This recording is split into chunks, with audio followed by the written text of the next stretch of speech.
பார்த்துக் கொண்டிருப்பது நியூஸ் 21 செய்திகள். தமிழ்நாடு செய்திகளை உடனுக்குடன் தெரிந்து கொள்ள நியூஸ் 21 செய்திகளை பாருங்கள். வேடசந்தூர் அருகே வீட்டில் பீரோவை உடைத்து 4 பவுன் நகை 50,000 பணம் திருட்டு. திண்டுக்கல் மாவட்டம் வேடசந்தூர் ஒன்றியம் கல்வார்பட்டி ஊராட்சியில் உள்ளது வாங்கலாபுரம். இந்த கிராமத்தை சேர்ந்தவர் இளங்கோ பாண்டியன். தனியார் நூற்பாலையில் சூப்பர்வைசராக வேலை பார்த்து வரும் இவர் மனைவி மாசிலாமணி, மகன் தீபக் ஆகியோருடன் வசித்து வருகிறார். இளங்கோ பாண்டியன் காலையில் வேலைக்கு சென்றுவிட்ட நிலையில் மகன் பள்ளிக்கு சென்று விட்டார். மாசிலாமணி ரேஷன் கடைக்கு ரேஷன் பொருட்கள் வாங்க காலை 9 மணிக்கு வீட்டை பூட்டிவிட்டு சென்று விட்டார். வீடு திரும்பி வந்து பார்த்தபொழுது வீட்டின் கதவுகள் திறந்து இருந்தது கண்டு அதிர்ச்சியடைந்து உள்ளே சென்று பார்த்தபோது வீட்டின் பூஜை அறையில் இருந்த பீரோ உடைக்கப்பட்டு உள்ளே வைத்திருந்த 4 பவுன் தங்க காசுகள் மற்றும் பணம் 50,000 காணாமல் போயிருப்பது தெரிய வந்தது. இது குறித்து கணவருக்கு தகவல் தெரிவித்தார். இளங்கோ பாண்டியன் கொடுத்த தகவலின் பேரில் கூம்பூர் போலீசார் மற்றும் வேடசந்தூர் இன்ஸ்பெக்டர் வேலாயுதம், வேடசந்தூர் துணை சூப்பரண்ட் தனிப்படை போலீசார் வீட்டை சோதனையிட்டு திருட்டு சம்பவம் குறித்து தீவிர விசாரணை நடத்தி வருகின்றனர். இதுபோன்ற திருட்டு சம்பவம் அடிக்கடி வேடசந்தூர் பகுதியில் நடைபெறுவது இப்பகுதி பொதுமக்களிடம் அச்சத்தை ஏற்படுத்தியுள்ளது. 100% தேர்ச்சி பெற்ற அரசு பள்ளி மாணவ மாணவிகளுக்கு பரிசளித்து பாராட்டினர். சிவகங்கை மாவட்டம் மானாமதுரை ஒன்றியத்துக்குட்பட்ட சின்னக்கண்ணனூர் அரசு மேல்நிலைப் பள்ளியில் 100% தேர்ச்சிக்காக மாணவர்கள் மற்றும் ஆசிரியர்களை முன்னாள் மாணவர்கள் மற்றும் கிராம பொதுமக்கள் இணைந்து பாராட்டினர். முதலிடம் பிடித்த மாணவ மாணவிகளையும் 100க்கு 100 மதிப்பெண் பெற்ற மாணவ மாணவிகளையும் 470க்கு மேல் மதிப்பெண் பெற்ற 450க்கு மேல் மதிப்பெண் பெற்ற மாணவர்களை ஊக்குவிக்கும் விதத்தில் ஊக்கத்தொகை வழங்கி கௌரவிக்கப்பட்டது. இதில் முன்னாள் மாணவர்கள் குழு ஒருங்கிணைப்பாளர் திரு பாண்டி வரவேற்று பேசினார். பள்ளியின் தலைமை ஆசிரியர் பொறுப்பு திரு விஜயராமன் தலைமையேற்றும் சிறப்பு விருந்தினராக திருமதி அன்னம் அமெரிக்காவிலிருந்து வருகை தந்து ஒவ்வொரு மாணவர்களுக்கும் சுமார் 5,000 வீதம் ஊக்கத்தொகை வழங்கினார்.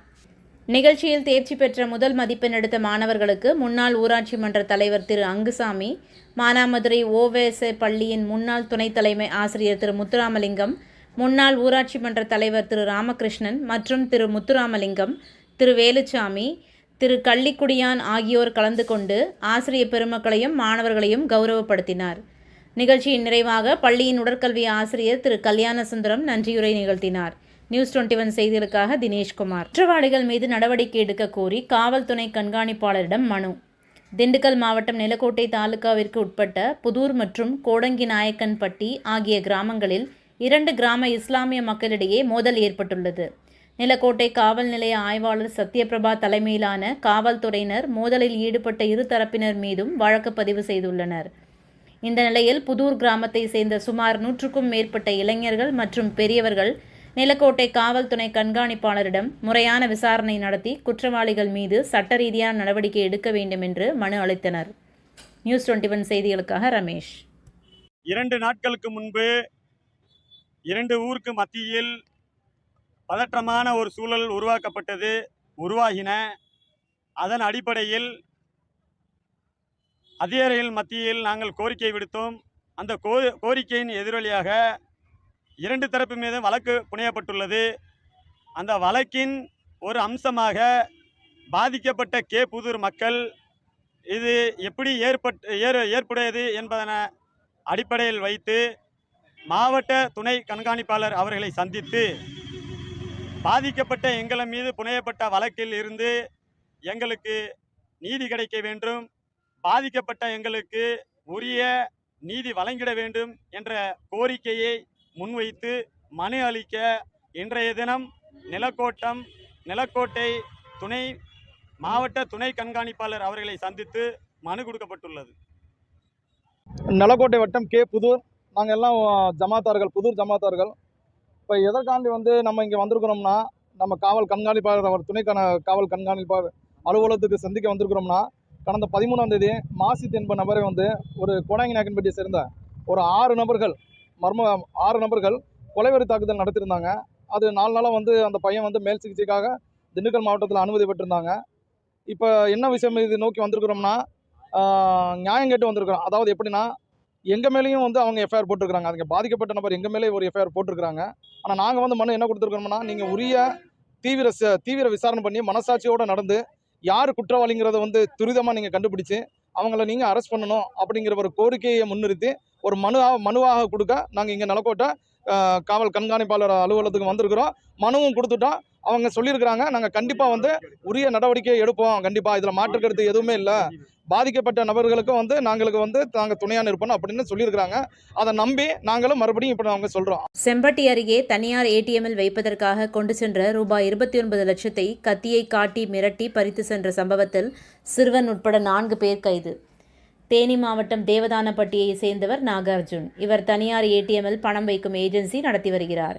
இவரிடம் பணியாற்றும் தேவதானப்பட்டியை சேர்ந்த முருகன் என்பவரிடம் கடந்த வெள்ளிக்கிழமை அன்று வத்தலகுண்டு உட்பட பல்வேறு ஏடிஎம்களில் பணம் வைப்பதற்காக பணம் கொடுத்து அனுப்பியுள்ளார். பணத்தை வாங்கி சென்ற முருகன் என்பவர் ஏடிஎம்களில் பணத்தை வைத்துவிட்டு சின்னாளப்பட்டியில் உள்ள ஏடிஎம்மில் பணம் வைப்பதற்காக தனது இருசக்கர வாகனத்தில் ரூபாய் 29 லட்சத்துடன் செம்பட்டி அடுத்த புதுக்கோடாங்கிப்பட்டி அம்பாத்துறை சாலையில் சென்று கொண்டிருந்த போது புதுக்கோடாங்கிப்பட்டி அடுத்த டாஸ்மாக் மதுக்கடை அருகே 3 மர்ம நபர்கள் முருகனை வழிமறித்து அவரது கழுத்தில் கத்தியை வைத்து கொலை செய்து விடுவோம் என மிரட்டி ரூபாய் 29 லட்சத்தை பறித்து கொண்டு தப்பி ஓடிவிட்டனர். இச்சம்பவத்தால் அதிர்ச்சியடைந்த முருகன் இது குறித்து உரிமையாளருக்கு தகவல் தெரிவித்துவிட்டு செம்பட்டி காவல் நிலையத்தில் புகார் அளித்தார். புகார் அடிப்படையில் ஒட்டன்சத்திரம் காவல் துணை கண்காணிப்பாளர் கார்த்திகேயன் விசாரணை மேற்கொண்டு செம்பட்டி காவல் ஆய்வாளர் சரவணன் சார்பு ஆய்வாளர்கள் பிரான்சன், தீபா, விஜயபாண்டி ஆகியோர் தலைமையில் தனிப்படைகள் அமைத்து அந்த பகுதியில் உள்ள சிசிடிவி கேமரா பதிவுகளை ஆய்வு செய்து விசாரித்ததில் கொள்ளை சம்பவத்தில் ஈடுபட்டவர்கள் தேவதானப்பட்டியை சேர்ந்த சுரேந்தர், முகமது இத்ரீஸ், பிரதீவ் மற்றும் 17 வயது சிறுவன் உட்பட 4 நபர்கள் என்பதை கண்டறிந்து மேற்கண்ட நபர்கள் 4 பேரையும் கைது செய்து திண்டுக்கல் அரசு மருத்துவமனையில் மருத்துவ பரிசோதனை செய்து சிறையில் அடைத்தனர். நியூஸ் 21 செய்திகளுக்காக PS பக்ருதீன். ராணிப்பேட்டை மாவட்டம் தனியார் திருமண மண்டபத்தில் பாட்டாளி மக்கள் கட்சியின் உறுப்பினர் சேர்க்கை, வாக்குச்சாவடி குழுக்கள் அமைப்பு மற்றும் கட்சி வளர்ச்சிப் பணிகள் குறித்து ராணிப்பேட்டை ஒருங்கிணைந்த மாவட்ட பொதுக்குழு கூட்டம் நடைபெற்றது. இதில் பாட்டாளி மக்கள் கட்சியின் தலைவர் அன்புமணி ராமதாஸ் பங்கேற்று சிறப்புரையாற்றினார். இதில் இந்த பொதுக்குழு கூட்டத்தில் வருகை தந்த மாவட்ட செயலாளர்களும் பதிவேட்டில் கண்டிப்பாக கையொப்பம் இட வேண்டும் என கட்சி சார்பில் அறிவுறுத்தப்பட்டுள்ளது. அன்புமணி ராமதாஸ் வரவேற்க வழிநெடுவிலும் கட்சி கொடிகள், தோரணங்கள், மேளதாளத்துடன் கட்சி நிர்வாகிகள் உற்சாக வரவேற்பு அளித்தனர். முன்னதாக பூரண கும்ப மரியாதையுடன் கட்சி நிர்வாகிகள் பட்டாசுகள் வெடித்து உற்சாக வரவேற்பு அளித்தனர். தொடர்ந்து மேடையில் சிறப்புரையாற்றி பேசுகையில், தந்தை பெரியார் வாரிசு என்று பேசுவார்கள், ஆனால் நடைமுறைப்படுத்துவது என்றால் செய்ய மாட்டார்கள். வருகின்ற சட்டமன்ற தேர்தலில் வன்னிய குலத்து மக்கள் யாரும் திமுகவின் வாக்களிக்கக்கூடாது. நமது கட்சியில் வெற்றி பெற்று 5 அல்லது 6 அமைச்சர்கள் நம் வசம் இருக்க வேண்டும். பெண்களுக்கு 1000 ரூபாய் கொடுக்கிறார் என்று திமுகவை ஆதரித்து வாக்களிக்க வேண்டாம். ஏனென்றால் அவர்கள் கொடுக்கும் 1000 ரூபாய் மீண்டும் டாஸ்மாக் கடைக்கு செல்கின்றது என்று நீங்கள் உணர வேண்டும்.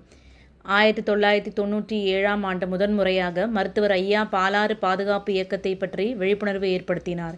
நியூஸ் 21 செய்திகளுக்காக பாஸ்கர். சர்வதேச குழந்தை தொழிலாளர் ஒழிப்பு தினம் உலகம் முழுவதும் கடைபிடிக்கப்பட்டு வருகிறது. இதன் ஒரு பகுதியாக தேனி மாவட்டம் ஆண்டிப்பட்டி கொண்டமநாயக்கன்பட்டியில் உள்ள லிட்டில் ஃப்ளவர் பள்ளி மற்றும் CBSE மாணவர்கள் சார்பாக குழந்தை தொழிலாளர் ஒழிப்பு தின பேரணி நடைபெற்றது. பள்ளியில் தாளாளர் ஹென்றி அருளானந்தம், செயலர் தமயந்தி ஆகியோர் தலைமை தாங்கி கொடியசைத்து பேரணியை துவங்கி வைத்தனர். பள்ளி மாணவ மாணவிகள் பங்கேற்ற இப்பேரணி கொண்டமநாயக்கன்பட்டியிலிருந்து புறப்பட்டு தேனி சாலை வழியாக வந்து ஆண்டிப்பட்டி பேருந்து நிலையத்தில் முடிவடைந்தது. பேரணியில் வந்த மாணவ மாணவிகள் குழந்தை தொழிலாளர் ஒழிப்பை வலியுறுத்தும் விதமாக பதாதைகளை ஏந்தி கோஷங்களை எழுப்பியவாறு வந்தது பொதுமக்களை கவர்ந்தது. விழா நிறைவில் பள்ளி முதல்வர் உமா மகேஸ்வரி மற்றும் லதா ஆகியோர் சிறப்புரையாற்றினார்கள். காவல்துறை சார்பில் ராமன், முருகேசன் ஆகியோர் வாழ்த்தி பேசினார்கள். பள்ளி நிர்வாகி மாத்யூ ஜோயல் தலைமையில் விழா ஏற்பாடுகளை பள்ளி ஆசிரியர்கள் பூமா, ராகினி, திவ்யா, பாண்டிசெல்வி, கவிதா உட்பட ஆசிரியர்கள் செய்திருந்தனர். நியூஸ் 21 செய்திகளுக்காக பால்ராஜ். ராணிப்பேட்டை மாவட்டம் ஆற்காடு பேருந்து நிலையத்தில் மாதந்தோறும் பௌர்ணமி அன்று அன்னதானம் வழங்கி வரும் Sri Jothilingeswarar சிவனடியா Seva public charitable trust பல்வேறு ஆன்மீக பணிகள், பள்ளி மாணவ மாணவிகளுக்கு உதவி செய்தல், மரம் நடுதல், இரத்த தான முகாம் நடத்துதல், மருத்துவ முகாம் நடத்துதல், துப்புரவு பணியாளர்களுக்கு நலத்திட்ட உதவிகள் வழங்குதல் போன்ற எண்ணற்ற பொது சேவை பணிகளை செய்து வருகின்றனர். இதில் உதவி செய்ய விருப்பமுள்ளவர்கள் தொடர்பு கொள்ளவும். நிறுவன தலைவர் ஜெய் மாருதி சரவணன், எண் 3, ராஜ முதலியார் தெரு, ஆற்காடு, ராணிப்பேட்டை மாவட்டம். மேலும் விவரங்களுக்கு 9040459522 8098187924 என்ற எண்ணை தொடர்பு கொள்ளவும்.